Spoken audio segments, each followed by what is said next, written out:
everyone. Welcome to the Confessions of a Reluctant Caregiver podcast. We're happy you're here. On the podcast, we're certain that you'll relate to the caregiver stories and find comfort with your honorary sisters.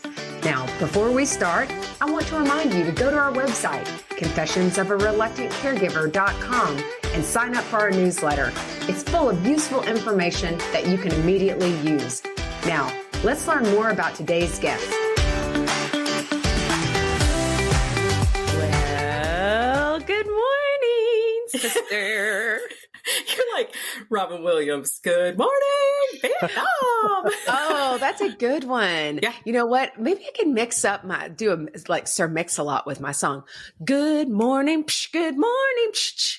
It's great to see you, JJ. Good morning, psh, good morning psh, to you. Wait, you could get a set of cymbals or something. That'd be great. Oh, that'd be like the Gong Show. You know what, Paul? Oh, that's true. JJ, if I don't know if you all watched the Gong Show growing up. Did you watch the Gong Show? I think I was too young for that. Oh, snap. Paul just called us out as old. We have just been burned. Mine watch was... No, mine was, I would say Brady Bunch and It Is Enough. Like, those are the first shows I remember. I feel like you were sheltered as a child. And this podcast is over. And we're done. Thank you for listening. Paul is fired.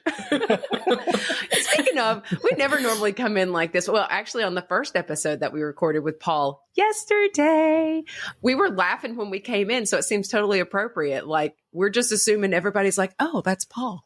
They must be talking to Paul. Like, we're just picking right up on that conversation. So I'm back. I know, right? I'm back. And as we said yesterday, it's a boy. He's a boy. He's a real boy.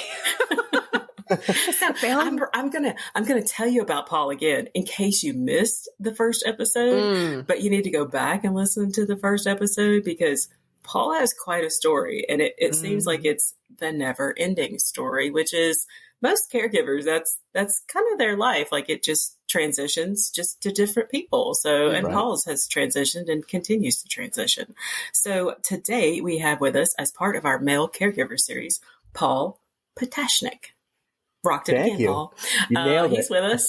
And when we first talked with Paul before we did the podcast, his story resonated with ours a lot, but times two. His dad was diagnosed with Parkinson's in a few months of retiring, after years of working and learning how to handle caregiving. His father passed away, but another care need became more apparent. His mom was diagnosed with Lewy body Parkinson's. Today, we're here to talk about Paul's mother. His time in caring, he used all the things that he learned from his dad, but he learned new things. I think he'd say he got smarter, Jay. I probably, but he also had new lessons to learn. So Right. I guess caregiving never stops. Like, you never stop learning because there's always new obstacles, new speed bumps. How's that? Totally. Oh, yeah. Truth. Yeah. So, Natalie, what is it you're going to say? And then what happened? And then, so in the last episode of Paul told us about his crazy life. And it's really my crazy caregiving life. Like, you know, you kind of slow burned into it a little bit. You're supporting your parents and things like that. And your dad was diagnosed first with Parkinson's and you supported them. And then you placed your dad in the skilled nursing and your mom was in their home. Right. So you're split. I can only imagine what trying to support two people in different locations that have been married for, how long have your parents been married? Oh my, close to 50 years, I think. Exactly. And then they were like, they were split up, and and it was kind of like, it was interesting too, just because my mom really kind of had a phobia of the nursing home. I'm not sure what it was, but like she didn't feel comfortable like going to see my dad there. She wanted him home, and like I kind of felt like, I think with her dementia and stuff, maybe she just kind of felt like, oh, this is going to be me. Like, this is the next step for me, is I'll have to be here.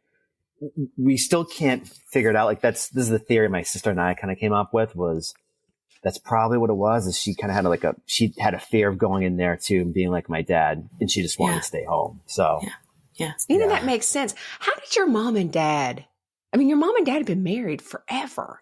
Right. And how did they communicate?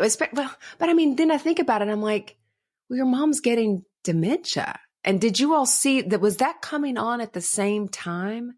Yeah. That your dad was getting ill? So my mom was a couple years after. And it was funny too. Like I always remember the day, like she was, diagnosed. Like I left work early. So like I found out my dad's like, he called me up. He's like, he goes, you won't believe it. He goes, guess who has Parkinson's? And I'm like, who? He's like, Mom. I'm like, what? And, I'm like, how's she doing? How's she handling it? He's like, she's not really taking it well. And I remember like I left work early that day just to go home and just like, talk to her a little bit and stuff. But, hers, it's funny. So Parkinson's, it affects everyone differently. Right. So some people like might get really like tremors. Other people might not. They might have more of the dementia aspect. So it affects everyone differently. So like, with my dad, it was definitely like the tremors and stuff. And with my mom, it was just more of like her memory and then like sunsetting, which is like a certain point of the day, they get like very, very anxious and stuff. And so completely different symptoms. Wow. Yeah. I think what's so odd to me and unique about this is that your parents both had Parkinson's. Right. And that's interesting. And the why, because I know there's a lot of people think there's, the reason for Parkinson's varies. And is it chemical exposure? Our mom was exposed to our mom worked at Oak Ridge National Laboratories, and the area where they the trains would come through where they would put the uranium on the trains to build the atom bomb came through and stopped where my mom's renovated office was later. Oh, wow. And it was very interesting how all the people in this suite of areas of offices all got very bizarre type of illnesses, cancer and Parkinson's. Jay, what else was it? The total of Parkinson's in that building, we'll say that is now over 20. So really interesting. Wow. But it's also interesting to note that Parkinson's is not genetic. So for anyone that doesn't know that, it is not a genetic disease. So it's not something you pass down to your kids. Which is interesting because I think about your dad, Paul. I thought about this after our conversation yesterday about you said your dad was in attics working on stuff. Yeah. Oh, yeah. And the thing is, though, so my dad, I remember he's positive. He goes, I got it from asbestos exposure. Because he goes, I used to be covered. That was where I was going. He goes, I used to be covered in that stuff. Yeah. Because he's an electrician. He was working in commercial buildings, stuff like that. And he's like, I'm positive that's how I got it. Was like from all the exposure to asbestos. Yeah. So it was guaranteed. Now, my mom, I don't know, but it's interesting. So I remember when they got diagnosed, they got like a booklet.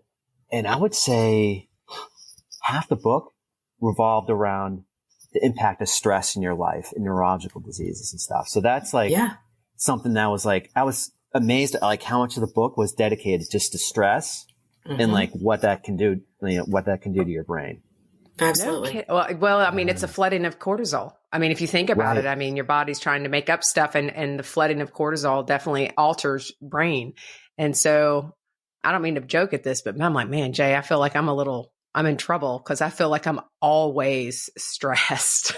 Right. Respectfully, not in a joking way. All of us with Parkinson's, we're like, this could be a Parkinson's episode. We're like, you could, nutrition, all these things can jump in. So we'll jump back. We're like, okay, we're not going to preach about Parkinson's today. Sorry, we promise. Totally.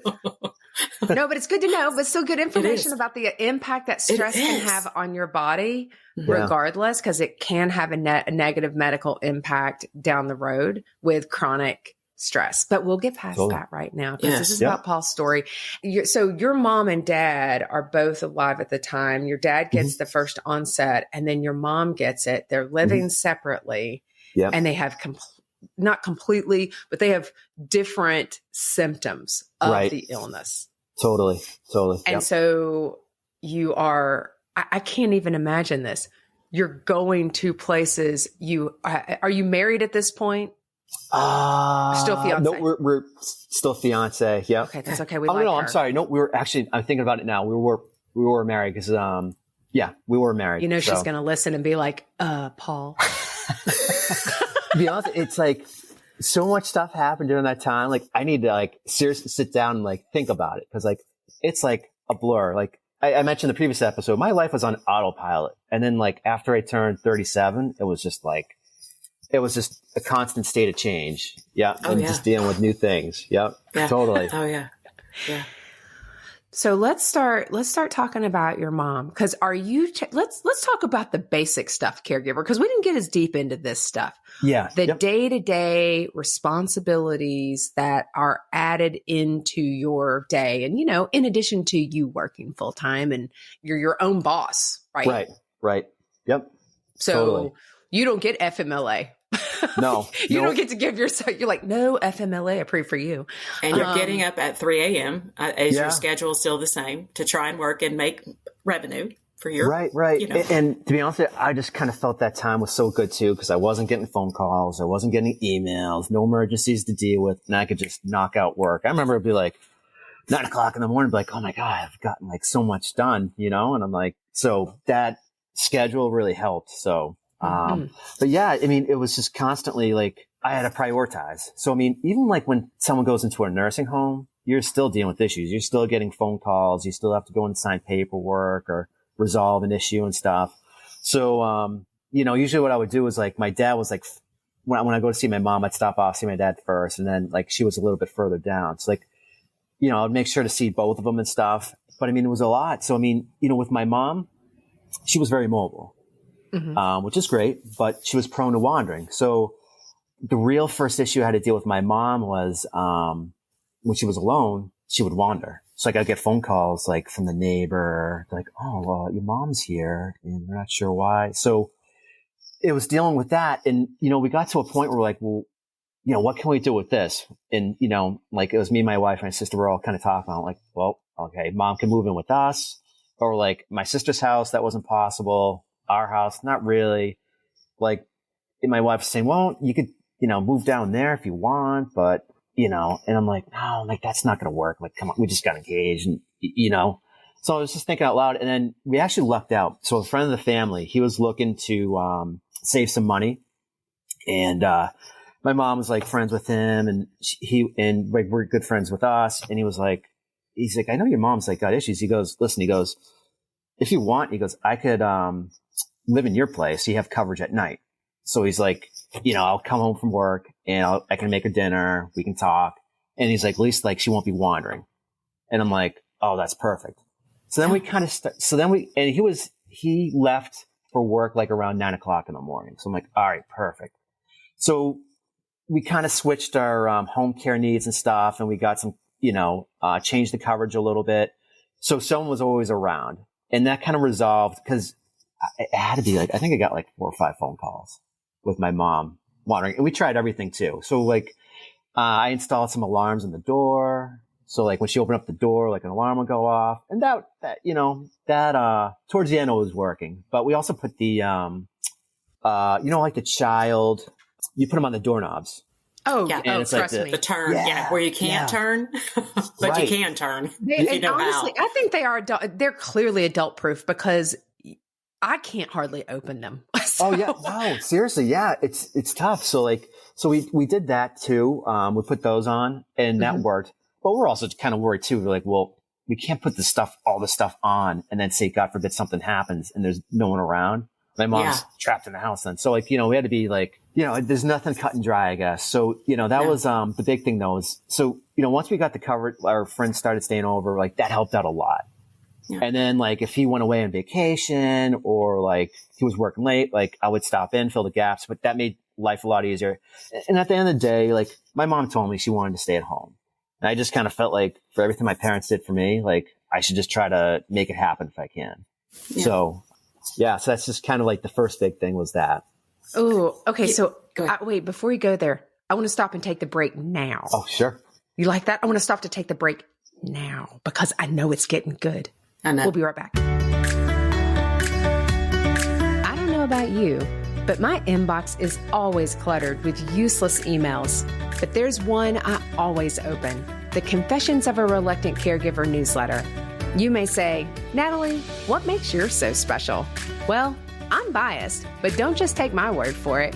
Here's what our subscribers say they love.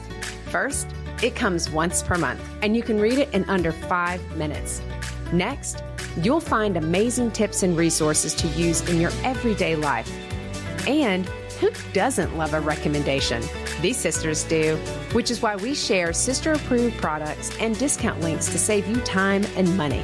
And of course, you're first to know about the upcoming month's confessions. Just like our show, you're guaranteed to relate, be inspired, leave with helpful tips and resources, and of course, laugh. Go to our website, confessionsofareluctantcaregiver.com, to sign up for our newsletter today. Hey, everybody. We are back for round 2 with Paul. We're talking about now he's moved into caring for his mom. So I have a question. You just said that your mom told you basically she wanted to stay at home. But I have a question. You said you felt like they had done everything for you and you kind of owed that to them. How's everybody else feeling about that? That you are, I'm going to make this happen. What are opinions in the community, in the world? Oh, it's funny you mentioned that. So like my parents lived in a 55 and older community. I mean, everyone had an opinion on that. And the opinion was, oh, your mom should be like an assisted living or a nursing home, or it's really dangerous. And I was just kind of like, yeah. Like, I would acknowledge them, but that was it. And I mean, that was constant. So like the whole time my mom was home, like I heard it from someone. And to be honest, it wasn't until like the end where those same people, like when my mom passed away, they came up to me and they go, listen, like, we're sorry for giving you a hard time. They go, at the end of the day, you did the right thing and you should be proud of yourself. And, so that was like, a little validation, but it was nice to hear that at least that, that they said that. So, but no, it was tough. I felt it's a lonely journey sometimes. Yeah. Oh. Everybody's got an opinion. Right. Is that? Oh yeah. And everything. And I think what it is too. So like, like all the stuff is, they're in the 55 and older community, and it's just funny. So my parents were always like, oh, you can throw us in a nursing home. I don't know. My mom told me, she's like, oh, you can throw us in a nursing home. We'll be fine. She's like, well, maybe not so sure about your dad, but but we'll, you can put us in there. We'll be fine. He's resilient. He'll work through it. Yeah. And I think, with the people in like where my parents lived, I think, during that process, they got older and they saw like, oh yeah, like, you know what? Like, I want to age in place. Like I've seen some of my friends go into facilities and stuff like that. And yeah, like I want to age in place. So I think their perspective changed over time too. Cause as they got older, they were getting to the point where it's like, maybe have to go to assisted living or long-term care. So yeah. Did you all ever think about, because I want to go back to having the person who moved in. Yep. Because we had Lan talked about that and how they were fortunate to have somebody move in with her mom, if you remember, Jay. But did you all ever talk about having your mom and your dad together? Because when we looked at a place here in Roanoke, when we were initially looking for a mom, there was an assisted living facility and that transitioned up to skilled nursing. And they had shared rooms and they had these suites and they were super bougie. I was already ready to move in. I was getting my things packed and Jason was like, where are we going? I'm like, don't worry about it. And, cause I was all down with it and the food looked good. It all smelled good. Everything's, you know what I mean? Like I do the sniff test. Yep. If you don't do the sniff test when you walk into places, and yes, there's urine, but you know what? You can absolutely make places smell good. Like for me, cleanliness is a big deal because of illness. And so did they ever talk to you guys about like, hey, you can have your mom could share a room with your dad. So it's like almost like for them to be able to be together. Or was your mom like, no, I've slept with him for about 40 years. I'm good. You know what? So I think someone did mention that. And, my mom was just kind of like, no, like she, and I'm sure it was the dementia, but she just had a phobia with the facility. And to be honest with you too, so this is where, so with my dad, it was very reactive. So with my mom, we were a little more proactive. So me and my wife and, my sister too, we went around and we looked at like assisted living because we're like, she's mobile. So we were thinking maybe like assisted living with like memory care, something like that. But, so we looked around and we were proactive about that. But at the end of the day, I knew in my heart, I'm like, she's not going to be wherever we put her. Like, she's not going to be happy. She wants to be at home. So, and I respect that. Yeah. I think the thing that gets me, and that's where I said I want to go back to the other, we searched. My mom wanted this. My mom said, our mom kept saying, if I had someone who could just live with me, I'd be okay. Okay. Yeah. And I think about this, like, and I do think mom would have been, I would say, happier, because I think mom was lonely. And I think there's something to be said for that, because all three of us lived out of the area. Emily was close by, but had 3 children, and they were in the throes of middle and high school, and whoo, you know how that, I mean, they're very busy, and the world revolves around teenagers kind of idea.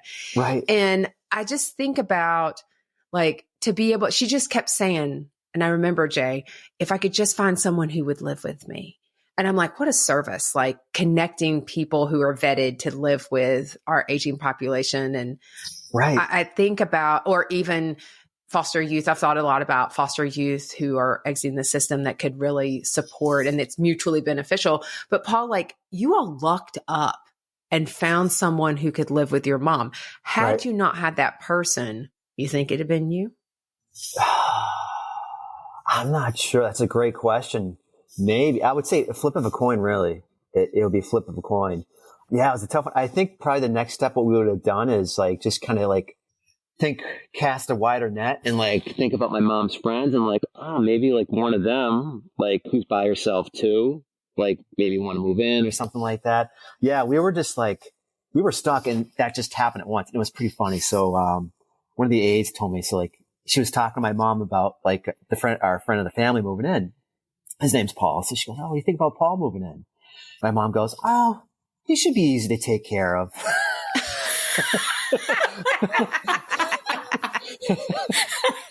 So it's like, I got a good laugh out of that. I was like, I thought that was funny. That's pretty fantastic. That's awesome.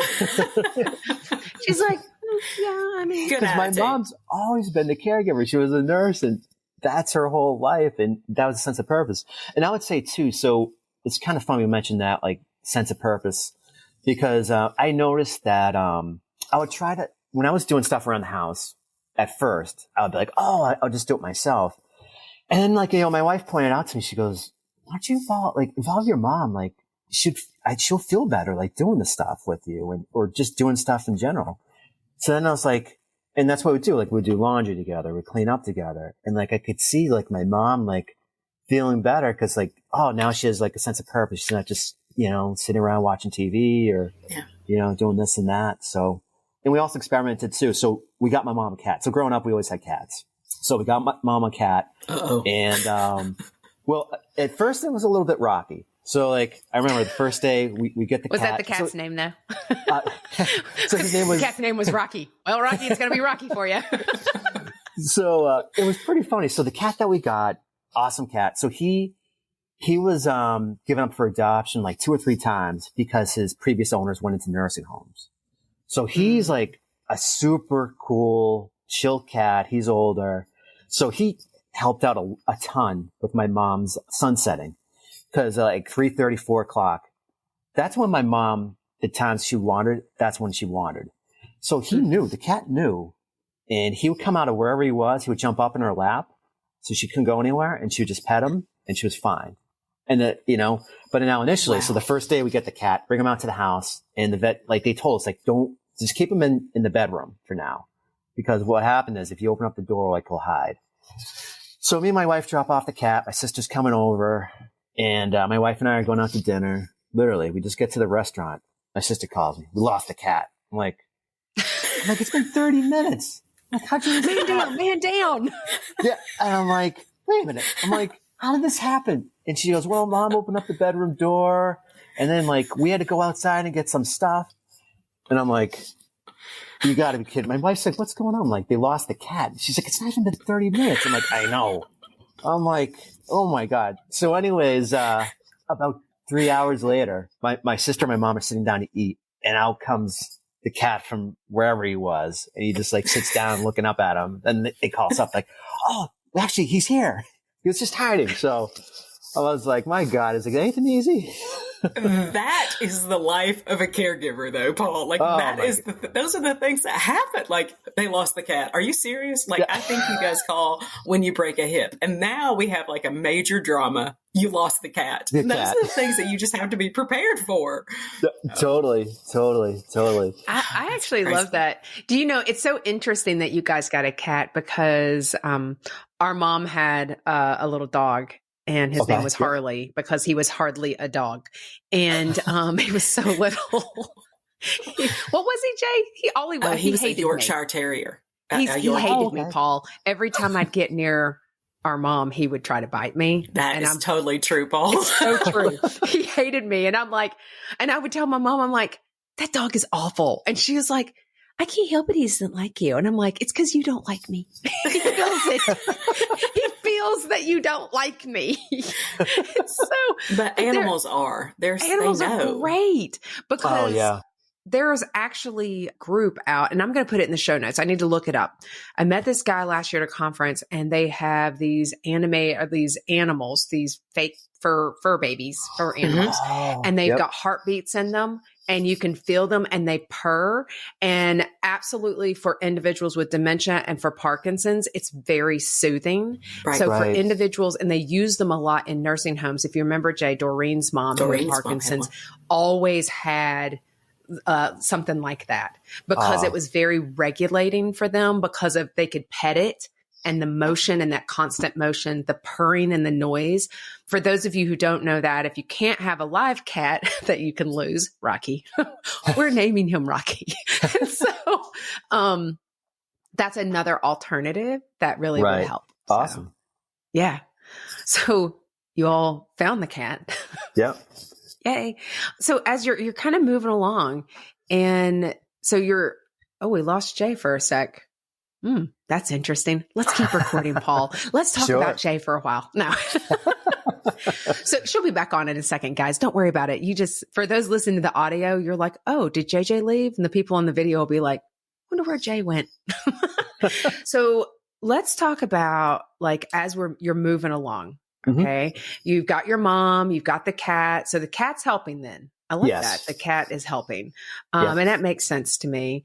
And then there was something else that you wrote in here that kind of going back to you as a caregiver, things that because I'm not gonna lie to you that's another thing that you put in your life to take care of. I feel like I hear this theme of I take care of things. I had my mom a cat. So, you did that, but you said that your mom was prone to UTIs. Yes. And, so that was interesting. So I remember she was they act so different. So for people who aren't familiar, with a urinary tract infection, your loved one would just act different. You're like, oh my God, completely. And, a friend of my wife told her cause, we were kind of picking her brain. So her mom passed away, but she took care of her mom for a long time. And she told us, she's like, oh, my mom used to be loco. And when she was loco, I knew she had a UTI. And, the personality just changes. So that was something that we really needed to stay on top of. My mom was making sure she was drinking her fluids and stuff like that. So, one of the home care agencies we use, they use a digital system. So when the aides came in and stuff, they would just do it from their phone. It would say, okay, what's mom drank, what she ate, this and that. So that really helped us kind of keep an eye on if she's drinking enough fluids and stuff. And if we noticed that she wasn't, then, we'd tell them oh, make sure she's drinking her fluids. Cause one of our agencies, they use paper-based notes. So now you have to go through and kind of dig through and, see what's going on. So it was just easy because at least from home, I could see, what was going on. So, but yeah, the UTIs are something that you have to be very careful about. Well, and this is something really important that I think you brought up that we chatted about before we even got on was the transition from your dad and home agency to your mom and, having learned more from one to the next. So you just mentioned a home care agency that used electronic system versus paper. Correct. And I'm thinking about if I'm assuming you're responsible for all the appointments and that you're probably going, whether you're on phone or you're taking them to appointments, and you've got all this information from people, right, your team. right. How are you getting your arms around that? And, is there lessons learned and recommendations even from that, and trying to try to get all the cats together? Right. Yeah. And it is a lot. And then things actually got more complex, because then we got hospice for my mom, hospice care. So then that changes everything. So at least in the state of Massachusetts, when you're on hospice, you have to use their primary care physician. So he's the lead physician. So now I have to keep my mom's other physician in the loop and her neurologist in the loop, because this guy wanted to make all these changes and stuff. And we're like, whoa, hold on. We have to let our other doctors know too, because hospice ends after 6 months. So what happens if we make all these changes? My mom gets off hospice. That's going to be a huge issue, Yeah. I mean, to be honest, it was just tough. What I would do is, so for the care agency that did the paper-based notes, I would sit there and take pictures on my phone. And then what I would do is I would go in and then type it into another app. So I'd have those notes electronically. I would use the other system. It was ClearCare they were using. So I would log into the ClearCare, and so I would digest that information, and then I would talk to my either her new primary care physician or the other doctors to give them the loop. Because the thing is, with hospice, they had no idea really. They weren't there day to day. They were there for about an hour or something like that. That's the other thing too, is at least with hospice, they're not there all day. They're there for a few hours, and maybe what they'll do is they'll have people stop in. I remember we had a priest stop in, and he would talk to my mom. So she loved that. So he would stop in, and then he had someone come over and do her nails, stuff like that. But I was under the assumption that, we'll have someone there for a nurse or something like that for a couple hours a day. Not the case. So it's just, unfortunately, it's just reactive in nature though. So it's you're having to chase down, notes and, try to do your best to stay on top of things, but errors going to come along the way. Yeah. I think that's so important. And I think the thing that I keep hearing, and I know we've experienced, is it's almost like care continues to evolve. Do you know what I mean? Yes. Your 100%. care responsibilities are evolving, and totally. they don't stop when your dad transitioned. I don't like to use the word place, because the problem is I work with children and we make placements. But when your dad transitions to a higher level and he needs more support and he moves in there, it doesn't mean it stops. Right. And then when you've got, if you think about it, then you start bringing in other service providers, because these are all people who really mean well. Right. We all mean well as a service provider. I'm one of them. And it's oh, well, give me this information, that sort of thing. And then, but you're doing all the work. And honestly, if you think about it, Paul, you're the keeper of the knowledge. Right. Exactly. And sometimes too, I'm just the emotional support. I mean, there are times too when I'll get a phone call, did you talk to your mom? She just says she just wants to talk to you, and she might be anxious or something like that. So all these things just kind of going on at once, but, it's just the complexity, because it's just just when you think okay, well, we got someone else coming in to help out, that'll make my life easier. And to be honest with you, it doesn't. There's so much communication involved in this. It's you don't know until you know. No, you're exactly right. Okay. I've gone over my time a teeny bit. Okay. We're going to take a break and we'll be right back. And maybe JJ will come back. I'm slightly concerned that, guys, I mean, I know you don't hear JJ talking. You're like, I'm kind of tired of Natalie talking, Paul. It's because JJ's internet went out. So we're just going to be authentic and keep on recording. So we're going to take a break. We'll be right back. If If you like confessions, we have another podcast we'd love to recommend, the Happy Healthy Caregiver podcast with Elizabeth Miller. As a fellow Whole Care Network podcaster, we love how Elizabeth chats it up with family caregivers and dives into their caregiving and self-care strategies. Just like us, Elizabeth believes that family caregivers are the experts in caregiving. Beyond the informative conversations, Elizabeth reveals the tried and true resources and practical self-care tips that empower caregivers to prioritize their health and happiness.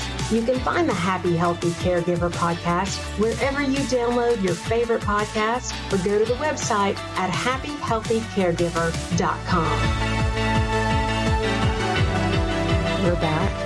JJ is not. JJ will eventually come back, Paul, or it may just be me and you the rest of the time. It could be. You never know. We'll see what happens. So you've been talking about, like, as we were just talking about kind of transitioning and what does that look like? And you're bringing in new service providers and updates and you being the keeper of all the information. Right. And so your mom's on hospice. You're running circles. Your mom's on hospice. Your dad isn't deceased, correct? Your dad is still. So at that time, when my mom was on hospice, he was deceased. Okay. And then that's when really, like, my mom started going downhill, and my mom passed away a little over a year later. So things were progressing very fast with my mom, a lot faster than my dad. Say that again. So like the Parkinson's, like, she decreased a lot faster than my father. My dad was thinking, like, when he was thinking back in time, he goes, you know what? He goes, I think I saw the first symptoms of Parkinson's in my 50s. He goes, I remember one day I was leaving work and he's like, I couldn't turn on my car. And he's like, I had to get like a wrench or something like that to turn the key over, to start the ignition. So he goes, that was like the first time, like, he was like, oh, what's going on? But with my mom, she got it later, but hers was like, I just felt like she just declined so much faster than my dad. My dad had it for a long period of time. My mom was like very quick. That's interesting. And it's interesting. And you're right about how an illness affects everyone differently. Right. Right. I totally hear that. So in that last year, where are you, like, does your care shift up? Because at this point, I hear you telling me your mom is declining. She's declining faster. Right. And you have people are like, well, maybe you should put your mom in, assisted living or skilled nursing. And you're like, thank you. I'll take that under advisement. Get out of my face. But are you, and I know that you mentioned when your aides or the folks that are working with your mom, they are off, you're coming in. So are you spending the night at times? Like your other brother, Paul, Paul the second. So he goes on vacation because, he's allowed to take vacation from his home. Right. Right. So do you just move in? Yeah, that's just like wherever the gaps were, like that's where, I would jump in. So if he was like gone for a couple of days, whatever, I would jump in and do that because she couldn't be left home at night. So it was just kind of something we had to deal with. But fortunately, he never like really went away a whole lot. Like he was just kind of focused on just like working, making money, saving up money, buy up to, get a place. So yeah. So it was a lot. So beyond like cooking, did he actually help with assisting with like getting her to the bathroom in the middle of the night? Like our mom was up during the middle of the night a lot. And so was that part of the deal that he would help like with activities of daily living beyond just kind of cleaning and cooking? Yeah. So a little bit. So we were fortunate. He would just kind of like hang out, like we would just like hang outside the bathroom. Like my mom was mobile enough that she could actually, take care of herself. And I think that's still where some of like her nursing knowledge came in, that she could kind of maneuver around that. So we were lucky with that aspect. Every once in a while, like maybe like I might have to jump in or he might have to jump in or my wife, but it was like really rare. Interesting. So your mom went off of hospice. It's interesting that she was on hospice and then she didn't. Yeah. And then, and then they took her off and, I was kind of surprised but they felt like her health hadn't decreased enough. So like they were saying, oh, like you can apply again. And at that point I was like, we'll cross that bridge. And I think it was like 8 months later or something like that. I remember people saying, oh, maybe we should get the hospice going again. And I'm like, I was sitting there like, is it really worth all the extra work? I'm like, if they're not going to be like around a whole lot, they would have a nurse stop in, I think every other week or something like that for a little bit. And that was it. So it was just kind of like, you know what? I'm going to punt on this until like, if we definitely need it, you know? So I just kind of went back to the original system and, you know, that was working out okay. So definitely made my life easier. Well, but isn't it interesting though, that you had hospice, and I don't hear you saying, oh, hospice wasn't good. Yep. That it wasn't, the hassle was more than it was worth. Right. Right. That's the key thing for me is the hassle, because it's meant to be something that supports the family.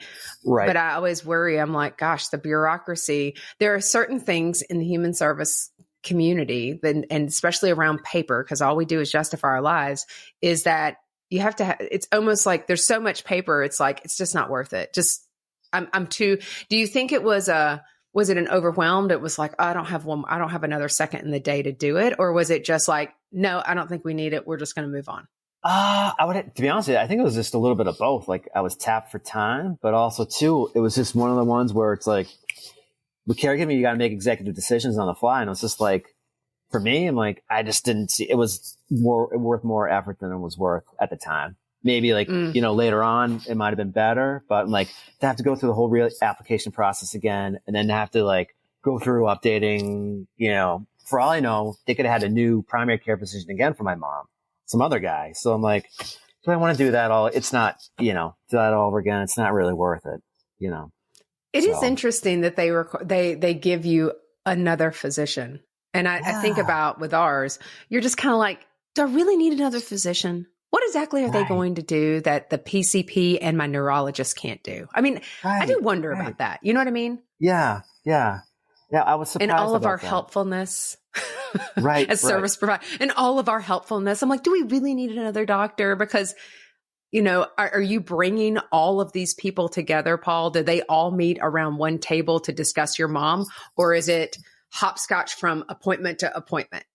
Yeah, so it was like hopscotch from appointment to appointment. But then like one day though, I was just like, all right, you know what? Like the three of us need to get on the same page here. Like this is killing me. Like I can't be like the go-between, because then it's like you tell someone something and then they're like, well, wait a minute. Well, what about this? I'm like, you know, so we did a conference call. I was like, we're doing a conference call, and that helped a ton. They talked for 30 minutes, but I felt like so much ground was covered that alleviated a lot of the back and forth for me. So now I'm no longer the go-between. They know each other now a little bit. And if they have any other questions, like they were like, all right, hey, like I'll reach out to you here. So that made things easier. That was something I wish I did earlier. I would say too, just, I don't want to forget these two things. I would say, one is just for people. So, and at this point too, everything that we're doing at home is still cheaper than assisted living. And what some people might not realize too is like, with home care, you can write that off your taxes. I'm sorry, what? In the state of Massachusetts, you can write off, I think it's up to like $40,000 per individual for home care. So that's something that you can write off. That is the first time in over a year, Jay, I've ever heard of that you can write off home care. You yourself can. Was your mom still filing her own taxes? Is that, or was she a dependent of you? No. So we were having someone do her taxes for her. Yeah. But it was her personally. Yeah. Yeah. So yeah. So all the home care that she had, she could write off. I think it was either 20 or 40,000. I forget. But, wow. But it's a huge number. Even if it's 20,000, that's a good number. That's the first time we've heard about people talking about that. That's a great tip to make sure, because should I put in the disclaimer? I'm not a tax advisor. I'm not a financial advisor. No. Here, I'll go ahead. You need to say ask. Please note that the taxes, or Paul is not a tax advisor, and we are not giving tax He's not licensed. He is not licensed in any state in the United States. But check with your tax advisor, because I think Always ask. I think it's so important. And if that all that does is extend your dollar, it extends the resource. Right. And that's what we want. yay for you, Massachusetts, that you did that. If you do it in the other states, maybe you could market that. Tell us about it. Yeah, totally. I would say, but that's just something too, like you kind of need to keep in mind is that like you can write off a certain amount, which is good. And also too, I would say, so like I use a service now called BetterHelp. And my therapist, so like, you fill in the questionnaire and I'm like, I wish I met her like in the beginning of this journey because she would help me out so much because she had like the LTC background. She had the hospice background. She had the end of life background, everything. So, something like that, like being able to tap into that knowledge helps out a lot too. So like, I would just recommend that. So like if someone's starting off this journey, whatever, that's another thing I just didn't want to forget about. So anyways. No, that's so important. So that's really comes down back to self-care though. This is how you're managing your stress. Right. Like think about it. You're managing my life and I need somebody independent. And it's not, I look at it like I'll tell Jason certain things and I'm sure you told your wife certain things, but sometimes there's things that you just want to tell a total stranger that you don't really want to acknowledge, which is the reason for confessions of a reluctant caregiver. Cause we don't really want to say sometimes like, this is really hard or it's a different angle to bounce off, or they may pull information from you that you're like, well, I hadn't thought about it that way. Right. Yeah. Totally. That's a good tip. And, I think, I know, gosh, we're already at the end of our time. It's too bad JJ missed half of it, Paul. I know. I still have 10 minutes. We have no clue how this is going to turn out, but hope everybody likes it. So you mentioned, and I'm looking at my notes, the caregiving journey goes from being very active to quiet and back to active again. Yeah. Tell me what you mean by that. Yes. So it's like, you'll go through a period where it's like a lot of things going on at once and then things settle down. And, the first 2 times that happened to me, I'm like, okay, things are settled down. Things are good. But then things change, and unfortunately, just when you're caregiving, a lot of times it's just decline down. So things will level off for a little bit and then something will happen. And then it's like, a lot of activity and usually there's something health related in the decline. And so that's just, and what I would say is just based on my experiences during those periods where things are quiet is just kind of like, all right, kind of just be proactive a little bit and just try to think about some things maybe that you can take care of. So when something does happen, like it's already set and you're not in reactive mode. You're not like, oh my God, like I got to do this and this and this. So that's something that that's very important is that if I could go back in time, like that would be one thing I'd probably do a little bit differently. Cause I'd be like, oh, like everything's okay. I think it was after like the second or third time I was like, all right, well, this is just the pattern, how it is, The ebbs and flow of caregiving. Exactly. Ebbs and flows. Perfect way to describe it. That I definitely experience that every now and then. I feel that way with Jason. Like I feel like I'm the after and I'm like, okay, what am I doing? How am I supporting him? And I'm in my wife and I'm living in my wife role. And then this morning he comes and shows me something gross. And because it's gross, because he's coughed up something, but he's been telling me that his neck has been bothering because Paul, he had head and neck cancer. And so he's very sensitive to any symptom. And so he shows this to me. And this is why I wasn't a parent. But then I looked at it. And so that's the funny part of caregiving. Like, okay, well, and that's a funny part to think about with marriage. We look at a bunch of stuff that we never thought we would. Exactly. Okay. So, or like, I didn't really sign up for that, but do I have to? Every now and then he'll ask me to do something like, do I have to? And he'll like, yeah.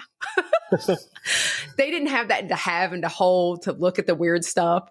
And so I look at it, but he's nervous. And in that moment, it's like I go back into caregiver mode and I'm like, do we need to call the doctor? What feels, but I try to let him make the decision. Right. Jason, would you like for me to talk to the ENT and have them go and we could go in today and get your neck scoped and just to make sure that it eases his anxiety. Right. Because we're coming up on our 2-year appointment. And so I think about, I heard you talking earlier about, and I thought, it's Anna because I want to say Anna, but it's Anna. So I thought that was so insightful for her to say to you, don't just do it yourself. Yeah. Do it with your mom and allow your mom to have purpose. Right. Right. That activities, even in the little things, like we do the laundry. But I think about, I'm sure you've had lots of interesting things happen when you were doing the laundry with your mom, or you were doing dishes, or you were cleaning, or like that's time spent together. Right. Oh yeah, totally. Total quality time together. Yeah. Yeah, exactly. Oh, I love that. Okay. So we are at the end of our time. JJ, I would like to allow you to ask a question if you would like. I am connected again. So, oh, you're something. We'll just all right. pray. Oh, ta-da. So I do have a question. So I know that you've jumped back into a caregiving role with your aunt. Oh my gosh, that's right. I would say aunt. Yeah. So you're still caregiving, but I'm going to skip over that because I know you're still in it. But tell me, you're in an aftercare with your parents. Mm-hmm. Tell me, in that stage, something that you do for yourself, Paul, like what was kind of the first thing that you did that you said, maybe I've got a little more time. I know you travel, but tell me something that you do for yourself. Yeah. Probably the best thing I did was, I ended up going to therapy. Cause I had, and the thing was, so I was so busy, like after they passed away, and I was just kind of thinking about it one day. I'm like, I feel like there's a lot inside me that I haven't like talked about. And I'm like, yeah, I don't think that's going to be healthy. I feel like, that could, that's not doing me any benefit. So, I was like, let me give it a shot. And, I lucked out, like the one that I have is, she specialized like in the grieving process and, has the background that I mentioned. So yeah, doing that was like, probably like the best thing. Cause it's just like, it's always different too, just having someone that you don't know, like just you talking to, getting a different perspective on things. So I would say that the therapy, definitely. I love that. Just for you. Just for me. Just for you. Well, and I know JJ kind of referenced it. You're in the process of caring with your sister, of course. Yep. For your aunt. Yeah. And so you're in this next phase, which I think at some point we're going to have you come back again and say, okay, you've gone from mom to dad and now you're aunt. Do you think you have a caregiving gene? Is it the way that you were raised? You think that your parents were just like that? What is it that you think that, cause a lot of guys feel very insecure about it. A lot of guys kind of closing out our male caregiver series. A lot of guys will be like, oh, that's a woman's job or that sort of thing. What do you think that it is, besides the fact that I think that you're really special? I just kind of think about too, just like put myself in their shoes. I'd be like, oh, I want like a family member, like someone like to step up and, do that. I mean, with my parents, it was like easy. I kind of mentioned, this was after the show yesterday, how like my dad hurt himself, when I was in college. He hurt his back bad and my mom didn't tell me. And, how bad things were. And I always regretted that, So when I got the chance to take care of them, like I was like, all right, this is my chance, like to kind of make up for when I wasn't around. And I just kind of feel like just stepping up for your family. I feel like it's the right thing to do. Cause you know what? Unfortunately, at some point we're all going to be there. And I know like I would want someone that, that looked out for my best interests. So, and this is actually where the therapy is also coming in too, because so with my aunt, I've tried to talk to her multiple times, probably like 5 or 6 times about next steps and stuff like that. Like, do you have an idea of like if you had to go to a nursing home where you want to go or assisted living? And she doesn't want to talk about it. So it's going to be all event driven with my aunt, and, this is where just like talking to my therapist. So she's kind of giving me some good ideas and stuff just to stay like kind of proactive. And I mean, just, like I've kind of like explored just some options just for long-term care and assisted living. So at least we're not scrambling around at the last minute, doing that. And, she's helped me out a lot, but she told me, she goes, it's going to be event driven. So it's like, it's going to be reactive. It's going to be imperfect. So just, but there's nothing you can do about that. So yeah, so it's a different scenario. I like that there's the comment of there's really nothing you can do about it. And that doesn't mean that's a defeatist. It's like, it goes with caregiving. You roll with the punches. Right. It's going to be a little bit different. Let it be messy. It will be messy. And I'm a perfectionist. I'm a recovering perfectionist and I'm doing a terrible job at it. I hate messy. Right. I don't like things on the countertop either. I wonder why Jason doesn't notice the crumbs from the bread. Is that a shock that you just made a sandwich and there's crumbs? But it's messy. And do the crumbs hurt anybody? Is it worth the argument? You know what I mean? So I think it's like, I'm going to tell you, for me, and I think Jay would say the same, and I think you'd say the same to our listeners, it's okay if it's messy. Right. It may be event driven, but I hear you saying, I'm still looking at some places. I've learned my lesson. Right. I got a couple of this caregiving things under my belt here, lady. Yeah. Totally. It's not my first trip to the rodeo. That's right. Yeah, exactly.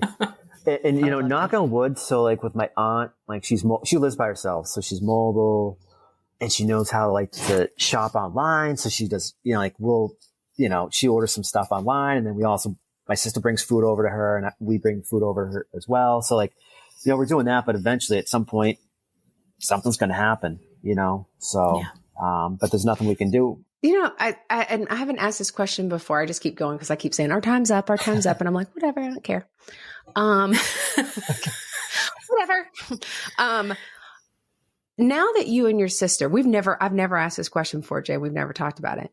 Now that you and your sister have gone through this with your mom and dad, how are you and your sister? Have you all had questions, comments, commentary, discussions around your aging yourself? Because you don't have children. Right. And I don't know if your sister's children are reliable. Because I always say that about our own. I don't know that our niece and nephews, I mean, we feel like we've told them, we wrote them in the will, and we're hoping that's going to help us. Like, hey, your aunts have no children. Nod and a wink. You want to help them. But have you guys talked about what you all want? And have you thought, and you and Anna thought, this is how we're going to do it, and we've set ourselves up so that who will care for us, whether they're paid or unpaid, will be able to have an easier time from the lessons learned? Yeah. So we have talked, me and my wife have talked about it a little bit. We actually joke sometimes. We're like, if we ever get to a certain point, just give me a pill and just, you know. Oh, yeah. Right Wrong here, state, you know? buddy. I'll get mass, let's go. Yeah. No, but all kidding aside. So like we did mention like, so some of her family, they were talking about like kind of like making a villa in Spain or something like that, where all of her relatives and stuff live, and maybe doing something like that. And I know too, like, so like, my wife's from Peru originally. So like we also mentioned like, like aging in place in Peru is definitely like doable compared to the US. You know, like you can have a nurse come in there and it's like, you know, every day, and, you know, it's a lot cheaper doing it there. So it wouldn't surprise me maybe if we do something like out of the country, you know, maybe that's what we'll do. But, you know, I think really right now is like we both like try very hard to invest in ourselves, whether it's like therapy, going to the gym.